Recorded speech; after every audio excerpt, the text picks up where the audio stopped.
This game looks nuts! But is it a Forza killer? Let's get into it.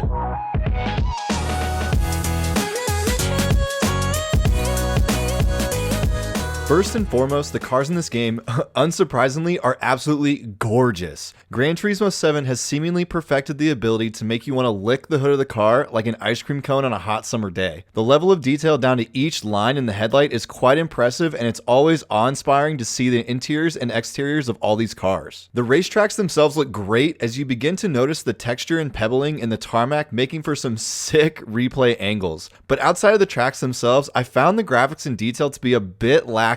In my opinion, the tracks have just as much of an importance as the car, so to not see the same level of detail that they put into the cars get put back into the track environments was a little bit disappointing. The presentation is my biggest complaint of this game, and at times, the stuffy and highbrow vibe can sometimes take away from the immersive driving experience. My biggest complaints with the presentation are the complete omission of a single voiceover in this game, the blandest podium graphics, and a main campaign that involves more reading than an English class. I know the voiceover one sounds small, but it's these little things that make a big difference. Throughout the whole campaign, they make you read about how important and impactful many cars and manufacturers are. During these educational moments, it would have been a more immersive feeling hearing voice actors talk about these cars and historical periods. It feels like you're walking through a museum of cars with no tour guide to dive into the nuances of each history. Now, about that Times New Roman graphic with an oversized first place written across the screen after completing a race. What is that?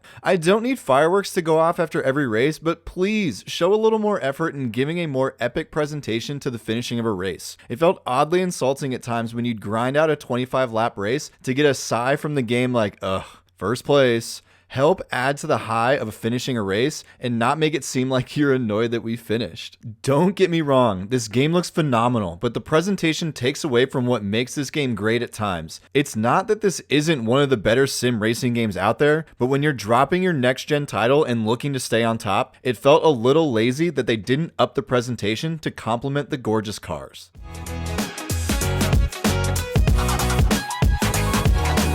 It is no mystery that Polyphony Digital has made its name on good-looking cars and very solid sim racing mechanics. They hit the look of the cars out of the park, and thankfully they continued their run at providing a great-feeling sim racer. The most important thing to me in a sim racer is how a car feels when driving it, and if it feels different from car to car. That feeling is definitely here with Gran Turismo 7, and the controls feel great while also utilizing the DualSense controller in a way that made decelerating and accelerating through apexes more fluid and responsive than games past. Yes, go ahead and roast me for playing this game on controller. I don't care. It is minor but worth noting, I found the understeer sometimes to feel a bit awkward. The sensation of going into a turn way too fast compared to just needing to ease up a bit doesn't really feel much different. I would expect you to still lose the front end of the car and cause some skidding, but the sensation is more of your steering wheel kind of locking up. I know it's nitpicky, but as a sim racer, the understeer mechanics felt a little downplayed at times. When breaking down the game mode options, you have the cafe where you unlock cars from certain classes doing specific races. This is essentially the campaign portion, and it's pretty straightforward to where you get a new menu,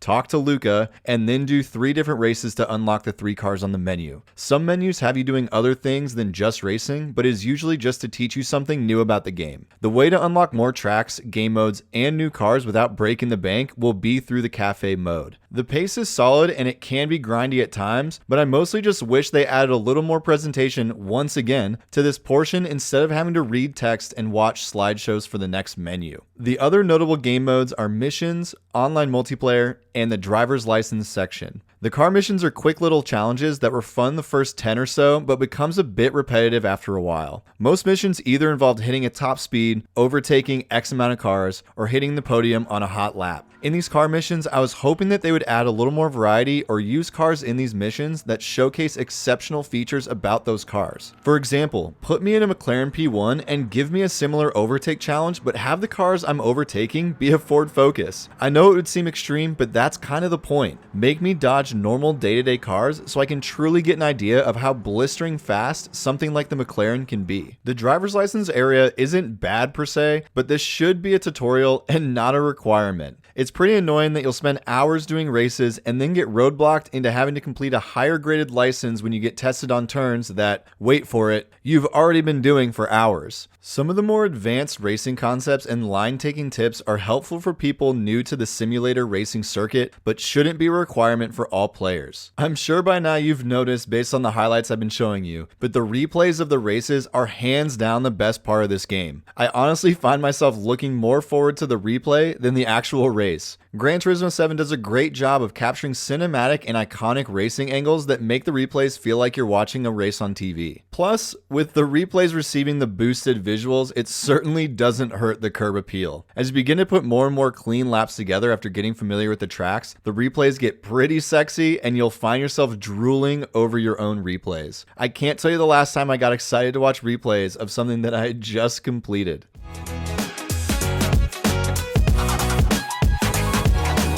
There are a ton of cars to choose from, and you won't be having a hard time finding many of the classic and iconic cars that we've come to love and drive. But there is a bit of a noticeable miss. There aren't very many newly released cars available to drive, which for me is a bit of a letdown. I would have loved to see the McLaren Elva, Maserati MC20, or the revamped Aston Martin Vantage. One of the big appeals of sim racers is being able to experience what these cars truly feel like. As someone who will likely never have a lick of a chance to drive some of these multi-million-dollar hypercars, it's a bummer that I don't get to experience them in this game. The lack of newer cars feels like a bit of a miss, but the cars that are here are phenomenal and feel like I'm driving the real thing. Gran Turismo continues to provide the option of a consumer-friendly deal in the used car section. It was nice to have the option of being able to acquire a used but more competitive car earlier on in your playing. With the credit reward system being pretty skimpy and grindy, the used car lot worked wonders for me when completing car menus because I could get a highly competitive European car for half the price. One thing worth noting is that the game is a true sim racer in the sense that your car mileage does matter. The more you drive a car, the more you rack up those miles, and you will eventually have to hang up the keys or do an engine replacement, which can be costly. So keep an eye on the mileage when buying that used car. I like that they make the car tuning accessible to the gearheads and those who just want to upgrade their car without needing to know all the nuances of gear differentials or engine tuning. One thing worth noting is anything racing grade will require tuning for most cars because you're adding so much power and torque that it can turn a tamed car into a bucking Bronco. Similar to customizing under the hood, there is a lot of customization options to choose from, ranging from hood scoops to tail wings to racing decals. Most of the cosmetic customization stays within the confines of the manufacturer colors and brand decals, which can feel a little limited at times. However, I do understand that Gran Turismo 7 wants to maintain a sim racer feel and not have a ridiculous looking car in a replay full of stock looking cars. You won't be missing out on any of the iconic tracks like Nürburgring, Daytona, and Le Mans. Gran Turismo 7 did a great job meticulously laying out the tracks with every bump and undulation in the tarmac, so when you perfectly hit the apex, it feels so satisfying. Where I feel a little left to be desired is with the presentation once again. I wish they added more life to the tracks in the form of more lively fans, more realistic looking pit crews, and adding more of a grand scale to these tracks that I feel like they deserve. At no point did I feel like I was racing in a weekend championship with major stakes, and rather felt like I was renting the track time on a Tuesday because they had some downtime. With how much love and care and detail went into the cars, I just wish they honored these iconic tracks the same way.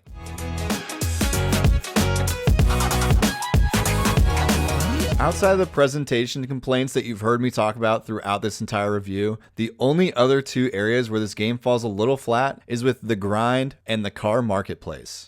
Gran Turismo 7 has a double-edged sword when it comes to their grinding and credit system. On one end, there are a limited amount of tracks because many of these tracks are real-life tracks. So the slower grind feels like it is in place because it helps you learn and understand the tracks through repetition. I get that, and I love learning about these tracks and how a front-wheel drive car plays differently than a rear-wheel drive car on the iconic downhill monster turn on Laguna Seca. The problem though is that the credit rewards get dripped out to you like an icicle slowly melting, which results in feeling annoyed because you personally want to hit Laguna Seca in your favorite Mercedes, but you're stuck grinding out 10,000 credits with a Volkswagen GTI. I don't mind the grind, but I wish they didn't do gatekeeping along with it. And to add insult to injury, the car marketplace is pretty offensive when it comes to how expensive these cars can end up being. Some of these cars are going for 4+ million credits, and it costs $20 of real American money to buy 2 million credits from the PlayStation Store. So you'd have to spend $40 to be able to afford one car. I can already hear the two defenses, with one being it's a legendary and iconic car, or the likely rebuttal in number 2, why don't you just play the game and earn credits in game instead of buying everything and being lazy?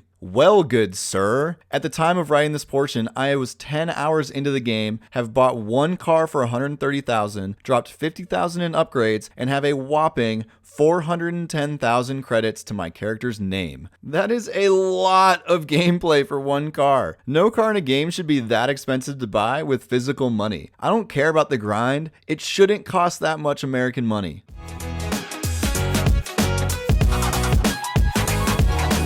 It's not a surprise that the cars look and feel good, considering they've been perfecting that model for 25 years now. Without that boost in presentation, it feels a little bit stuffy and a little bit stuck in the past. It will still scratch your sim racer and track toy itch, but the lack of presentation and satisfaction in winning a race makes the grind feel a little emptier than I think it could have. I still think it holds a place at the podium of best sim racers out there, but I have this eerie feeling that the new Forza Motorsport might be coming to the party ready to throw some haymakers later this year. Overall, it will satisfy anyone who loves to race or hop into cars that we all wish we could own. But I do have worries that the slow dripping rewards may make you consider trading in your fancy sports car for something more family friendly sooner than you'd like. Thank you for watching this review of Gran Turismo 7. Drop a comment and let me know what one of your favorite cars to race is. If you enjoyed the video, please show some love to the like and subscribe button, as any and all love helps the channel out. This has been Josh Robinson with Joystick Gamer. Thanks again, and stay gaming out there.